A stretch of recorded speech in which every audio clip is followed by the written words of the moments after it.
kedekatan lihat konten ini sudah terlalu besar sampai Too much ya. too much in a way. Saya sih yakin menteri-menteri itu bekerja sebenarnya dan banyak badan itu bekerja. Apakah tapi report itu masuk as it is gitu? Bagaimana Ibu Koni melihat Pak Jokowi yang sekarang sedang tur kemana-mana? Kan bukan karena mau nemenin orang nonton bola kan? Ya gimana ya Pak. Jadi ini yang saya khawatirkan, kita ini bernegara enggak demi kepentingan nasional tapi demi pemilu. Paling dekat saya ngomong sama Pak Prabowo itu melalui Pak Dasko. Dan coba kita lihat betapa menariknya negara ini. Saya ngomong sama Pak Dasko, ditanya oleh Pak Dasko karena beliau akan ketemu presiden besoknya. Saya ditanya apa, depan orang banyak, ada Ferry Amsari, ada Akbar Faizal, ada semua orang. Terus ada yang merekam, terus viral. Lah menterinya jadi marah sama saya gitu loh. Pak Dasko aja yang menerima pesan gak marah. Jadi ada kesan bukan cuma Pak Prabowo ya, tapi even menteri-menteri ini kalau ada berita buruk, tukang posnya dibakar gitu, dibunuh.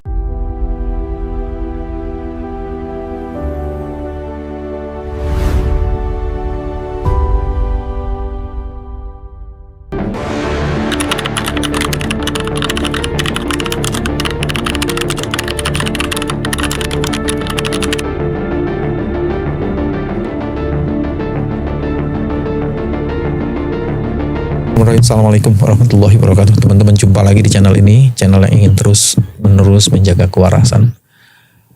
Hari ini Alhamdulillah bisa bersama Bu Koni. Bu Koni keliling dunia, summer baru dia ke Indonesia. Jadi summernya di Indonesia Ibu ya? Summer sama kawan-kawan kalau kabur gitu. Aduh bukan kabur, ada tugas. Ada tugas. Iya. Ada situasi geopolitik internasional yang sangat memanas. Tapi sebenarnya juga situasi di Indonesia sendiri tidak baik-baik saja. Bahkan kemudian ada yang mengatakan Indonesia bangkrut gitu kan Bu. Gimana menghubungkan internasional dan Indonesia sementara situasi di kita ini lagi tidak baik-baik aja?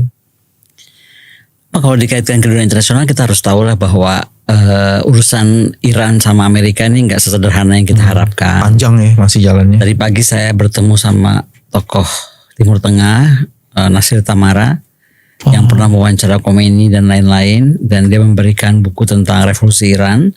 Saya jadi makin paham bangsa Iran tuh ya sama seperti bangsa Rusia ya, mereka tuh bangsa yang sangat liat gitu. Jadi akan beda penyelesaian yang kita harapkan dari nation to nation sama nation to empire used to be.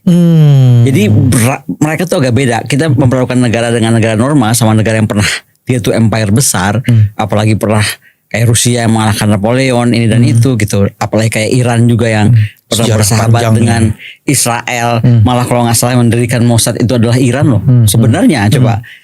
Jadi banyak pergulatannya yang kenapa mereka berbeda. Saya mungkin khawatirnya lebih ke doktrin pertahanan Amerika yang baru ya. Ketika dia menyatakan dia akan mengkontrol seluruh silent of communications dunia. Artinya kan kita berbicara tentang Malaka kita yang akan kemungkinan saja dihormuskan atau dipanamakan gitu, atau di Laut Cina Selatan kan, saya nggak tahu, anything can happen lah. Apalagi mungkin Presiden Trump sendiri lagi cari posisi baru untuk nanti dia di November ini kan. Jadi banyak hal bisa terjadi. Tapi yang saya harapkan memang Indonesia tuh ya baik-baik aja sih Pak Bambang gitu loh. Karena melihat Indonesia semuanya memang kepengennya gitu Bu. Iya, saya kalau melihat Indonesia dari jauh saya sering ngomong kok kayaknya jadi nggak waras ya. Karena misalnya mahasiswa kemarin, kenapa jawabannya dengan mahasiswa tandingan yang BEM yang tidak diakui misalnya gitu kan? Kenapa ada ya kita tahu lah baca berita kunjungan yang ternyata dibayar, mahasiswa datang yang dibayar. Kenapa sekarang tendensinya itu adalah mencari jawaban selalu atas apa tuntutan masyarakat dengan counter gitu. Jadi yang saya khawatirkan tuh masyarakat akan dibenturkan dengan masyarakat. Atau mungkin tidak niat untuk membenturkan masyarakat dan masyarakat, tapi saya kan ngalami. Saya menyatakan sesuatu, buzzer keluar. Itu kan berarti kan masyarakat itu masyarakat juga. Apalagi kita sekarang menurut aku jadi the country atau the nations ini pemimpinnya nggak siap untuk to be disliked. Padahal to be disliked itu menurut aku boleh-boleh aja, karena kalau kita mau menjadi negara yang lebih betul, lebih waras, sometimes memang kita harus mengambil risiko untuk tidak disukai gitu. That is a part of the democratization. Yes, it's a part of democratization, dan dari situlah kita belajar gitu. Daripada kita sekarang try to be like all the time, tapi sebenarnya kita jadi kayak nambal-nambal luka di jalan gitu. So we don't learn from anything gitu. Tapi sekarang Bu sebenarnya respon mahasiswa yang luar biasa kalau kita konsentrasi di Indonesia, apa faktornya Bu yang menjadi pemicu dan penggerak? Saya kira sih sama seperti yang masyarakat umum rasakan ya. Mahasiswa ini kan pemilik masa depan. Boleh-boleh aja dong dia melihat misalnya lingkungan hidup yang diporak-porandakan.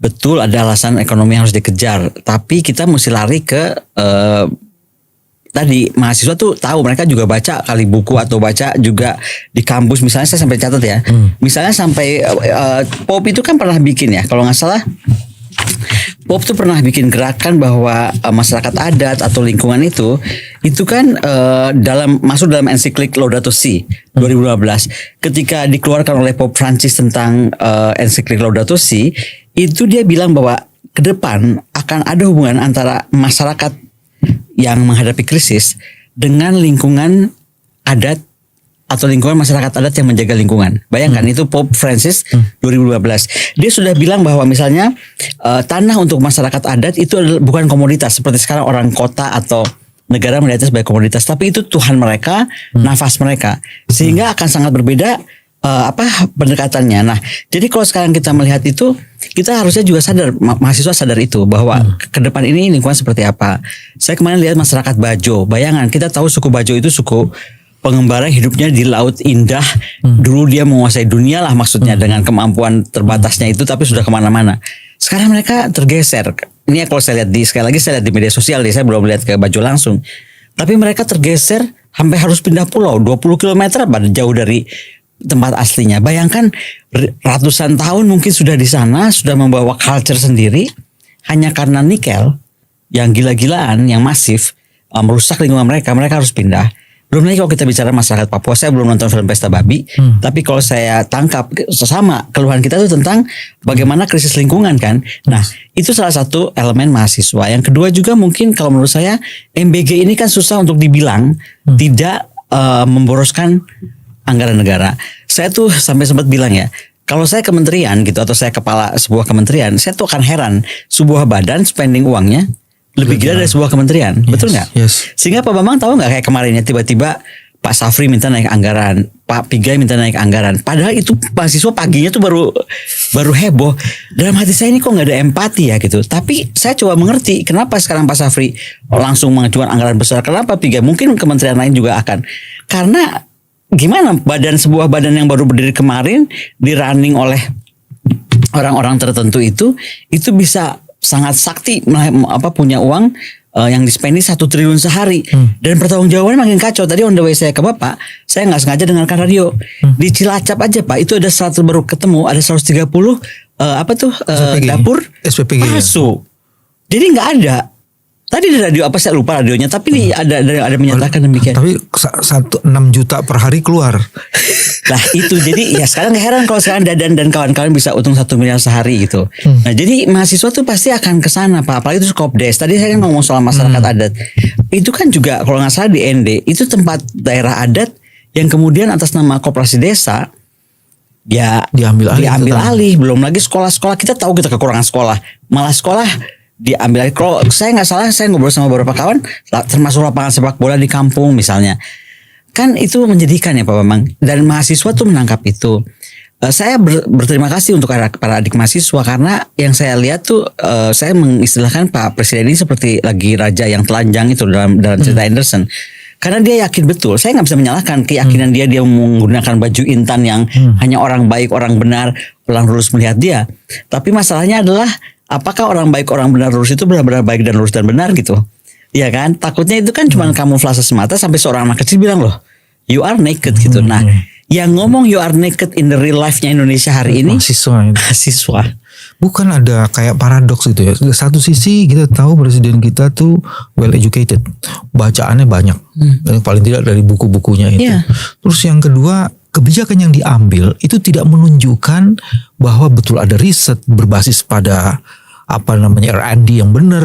Itu kayak jadi paradoks itu. Padahal buku paradoksnya keren gitu. Kok bikin paradoks sendiri tuh. Ya itu saya bilang mungkin lingkungannya ya tidak menjaga beliau untuk sebagaimana seharusnya. Dan ketika saya bilang lingkungan, saya kecilkan aja lah yang sekarang kita semua ributkan kan.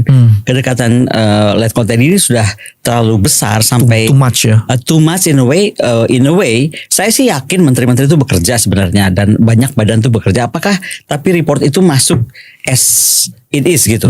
Karena saya dengar kan beliau harus jaga perasaannya, beliau harus jaga moodnya, beliau harus jaga semuanya. Bisa juga dong ada kepentingan kita untuk saling menjaga apapun sehingga yang masuk hanya yang baik-baiknya. All the nicest story gitu.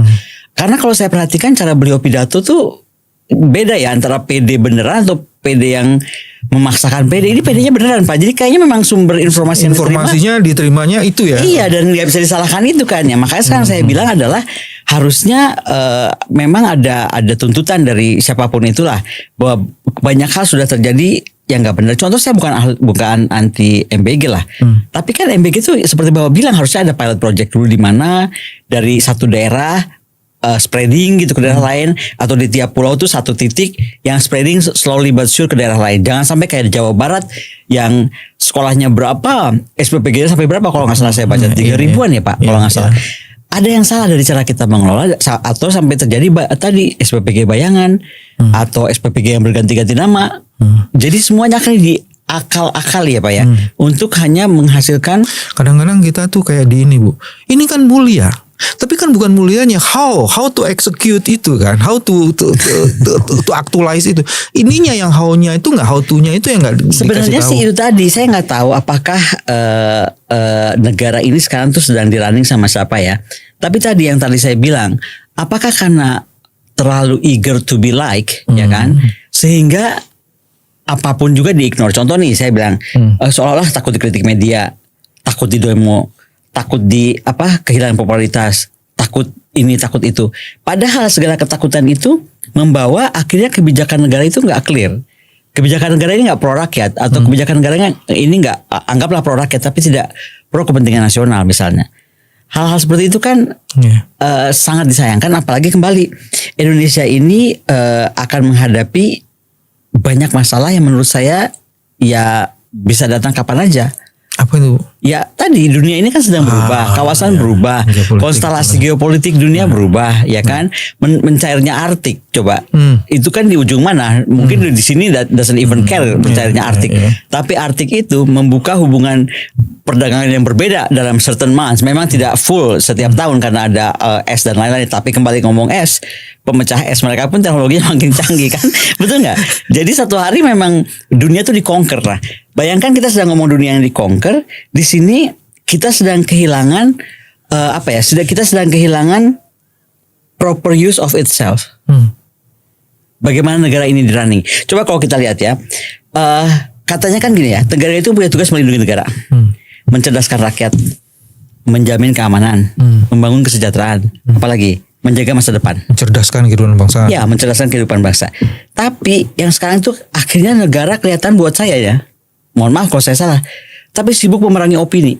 Opini mahasiswa lah, opini guru besar lah, opini kampus, opini akademisi, opini para mantan pejabat misalnya yang misalnya saja kan saya sudah beberapa kali bilang mantan gubernur Bank Indonesia dan mantan menteri keuangan sudah concern dari beberapa bulan lalu, warning ke Pak Purbaya be careful dengan fiskal dan dolar gitu. Tapi kan kita lihat juga jawaban Pak Purbaya seperti apa gitu.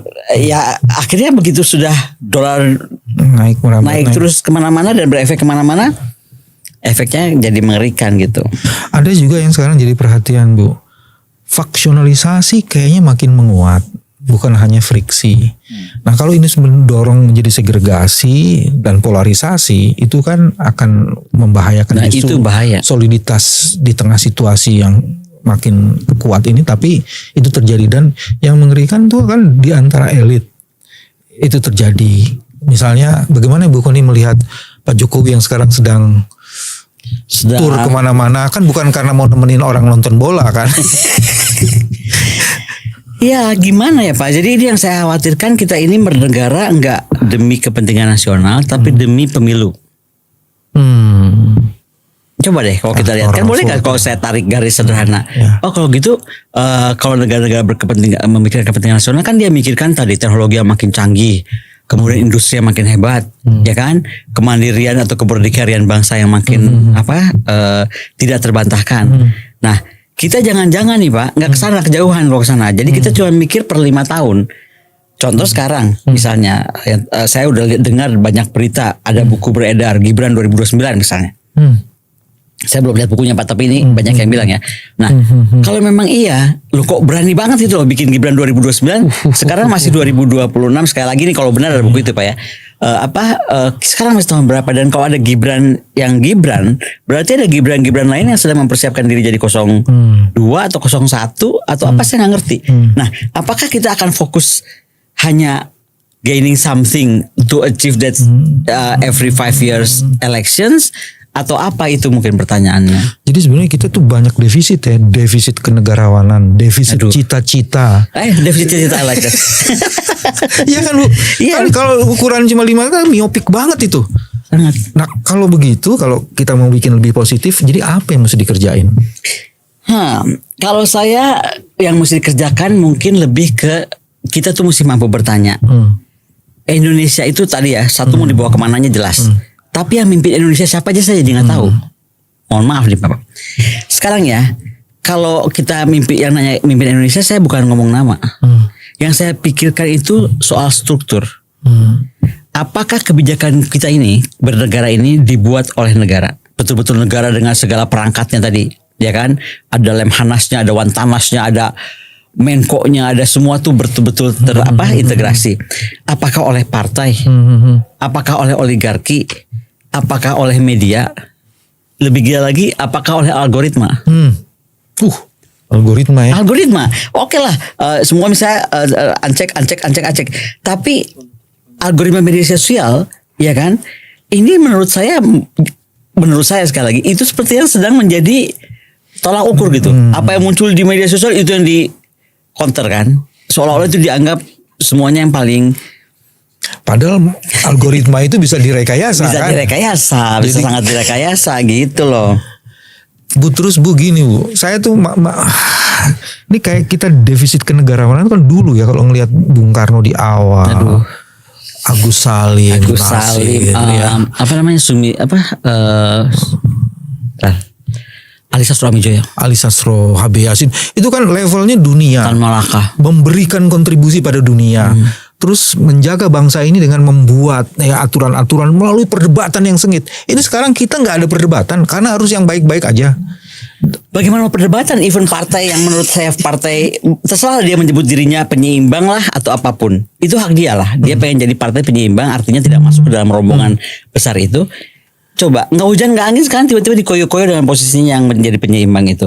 Jadi maunya negara ini apa? Kita jadi satu partai kayak Cina. Ya udah kita rubah aja jadi sekali satu partai, daripada partai rame-rame bergabung jadi satu against yang satu ini gitu. Kalau saya mau namanya itu partai oposisi atau penyeimbang atau apapun namanya nggak penting, yang penting kita perlu dia. Karena siapa yang akan mengkontrol secara politik ya sekali lagi ya. Nah itu. Kedua siapa lagi penyeimbang? Mahasiswa. Ketiga kampus. Jadi saya nggak terlalu sepakat kalau Pak Prabowo tuh ngomong apa itu FGD gitu. Loh, FGD ini sebentar. FGD memang kalau cuma pelengkap penderita, hanya kelihatannya ada FGD misalnya. Saya nggak tahu apakah sebelum MBG itu ditetapkan memang sudah ada FGD. Yang FGD-an mungkin. Tapi yang saya maksudkan tuh FGD yang betul-betul forum group discussions yang melahirkan pemikiran. Disitulah negara itu punya kompas kan. Pemikirnya tuh mengarahkan kemana gitu. Jadi saya nggak ngerti kalau sampai ada kalimat apa FGD, kok jadi kayak sesuatu yang tertawaan gitu buat beliau. Siapa yang feeding beliau bahwa FGD itu sesuatu yang patut dinyek dan ditertawakan? Itu saya wondering gitu.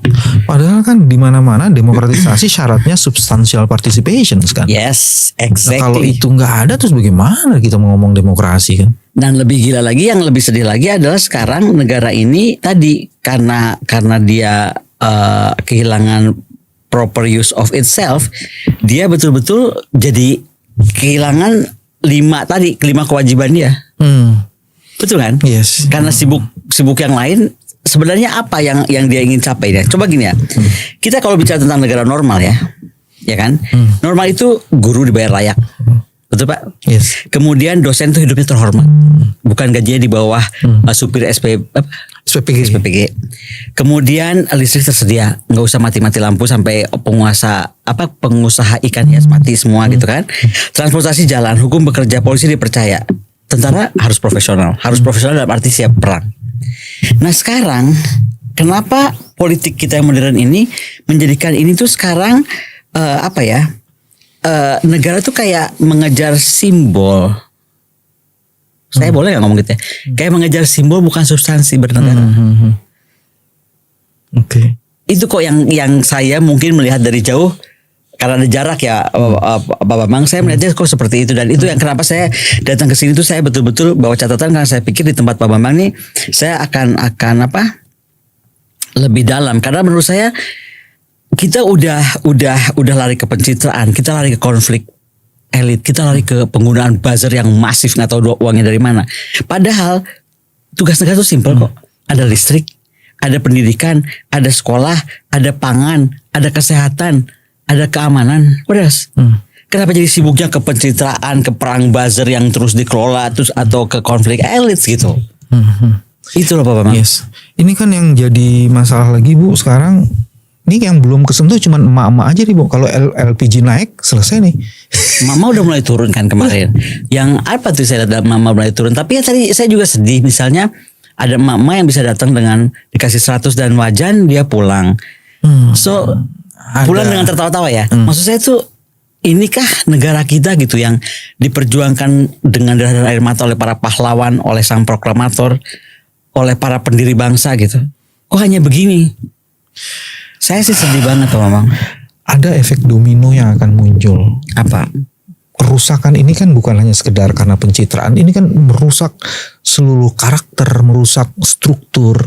Jadi terus membuat orang akhirnya kan kayak tadi Ibu tuh, kalau seorang Koni sudah melakukan udah membuat pernyataan gitu, kita waduh, berarti kita nih dalam banget ini. Karena gini Pak Bambang, saya tuh ya dari mulai kirim surat terbuka, warning tentang ini dan itu, bukan warning, memberitahu. Siapalah saya yang warning, memberitahu Pak Presiden begini-begini, Pak Presiden begini-begini. Dari mulai surat terbuka, nggak ada juga gitu kan. Terus saya udah mulai ngomong langsung, makanya saya datang ke podcast.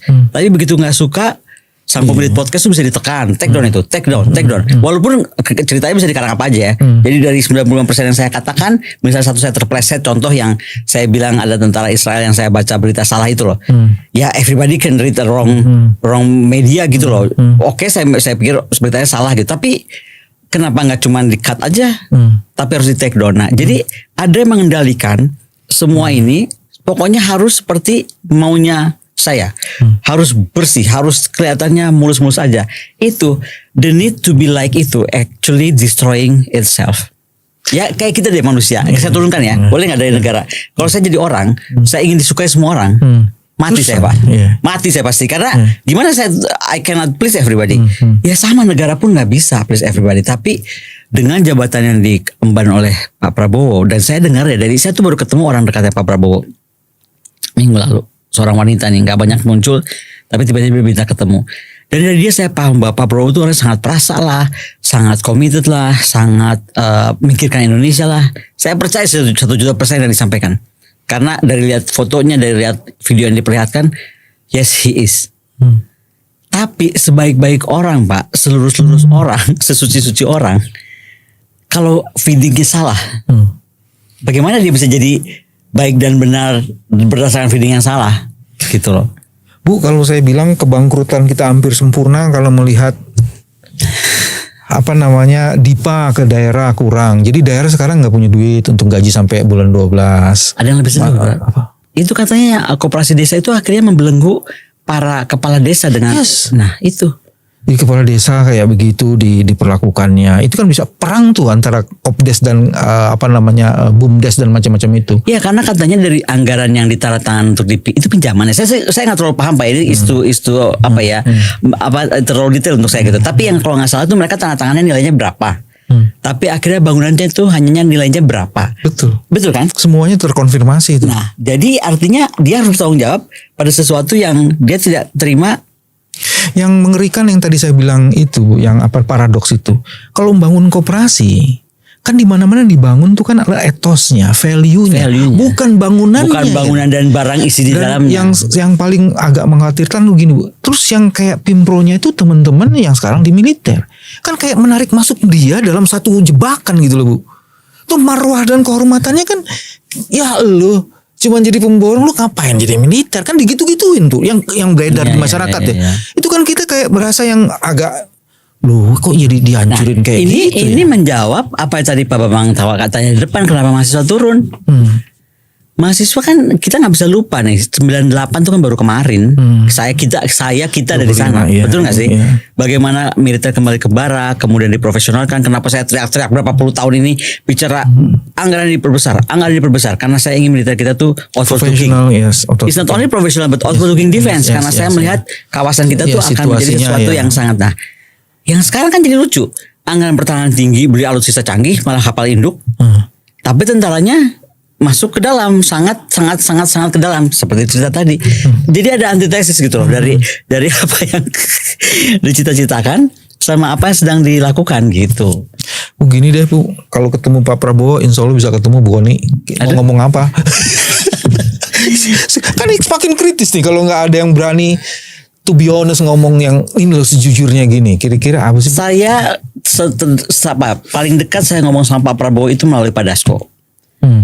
Dan coba kita lihat betapa menariknya negara ini. Saya ngomong sama Pak Dasko, ditanya oleh Pak Dasko karena beliau akan ketemu presiden besoknya. Saya ditanya apa, depan orang banyak, ada Ferry Amsari, ada Akbar Faizal, ada semua orang, ada banyak lah.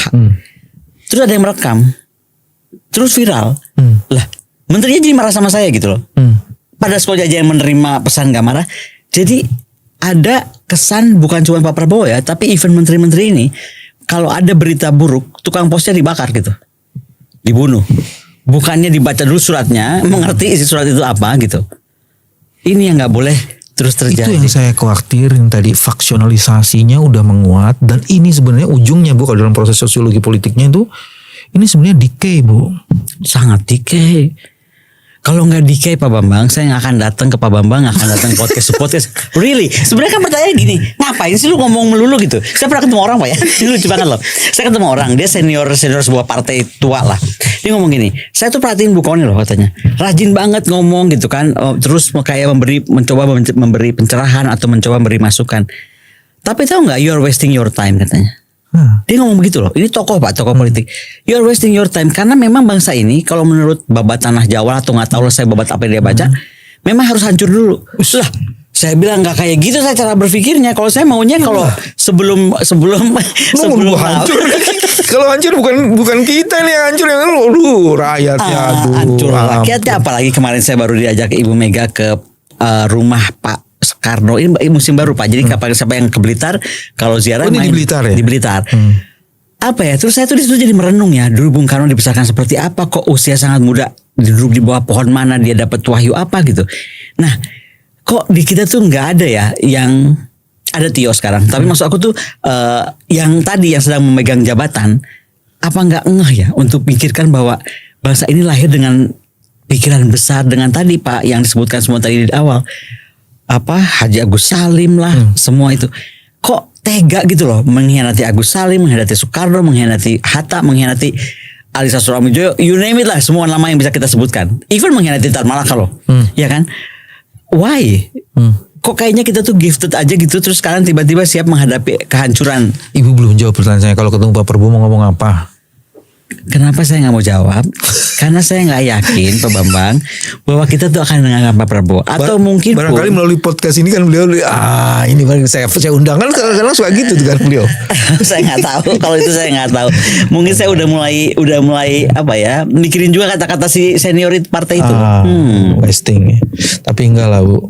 Justru dalam situasi ini kemampuan untuk terus memberitahukan ada masalah, ada yang perlu itu harus dilakukan. Harusnya. Apapun. Iya, apapun. Karena itu yang mungkin bisa membuat tidak-tidaknya orang berpikir. Nah, inilah saya kenapa appreciate Pak Bambang masih sampai udah kayak bekerja begini ya. Maksudnya kan hanya untuk terus mengingatkan ada hal-hal yang tidak terlihat oleh beliau. Ya kayak saya boleh aja kita berharap beliau akan lihat, tapi Kalau dalam cara beristana, nggak bernegara Pak, beristana runningnya masih seperti sekarang, Yes. saya agak khawatir pesan kita nggak sampai, itu aja. Kita selalu berupaya yang terbaik walaupun menyiapkan skenario terburuk akan terjadi kan gitu Bu. Teman-teman, ini cara kami menjaga kewarasan. Koni Bakri adalah salah satu penjaga kewarasannya. Mudah-mudahan beliau terus sehat dan berani terus mengemukakan gagasan-gagasan yang original. Sampai ketemu lagi. Terima kasih. Assalamualaikum warahmatullahi wabarakatuh.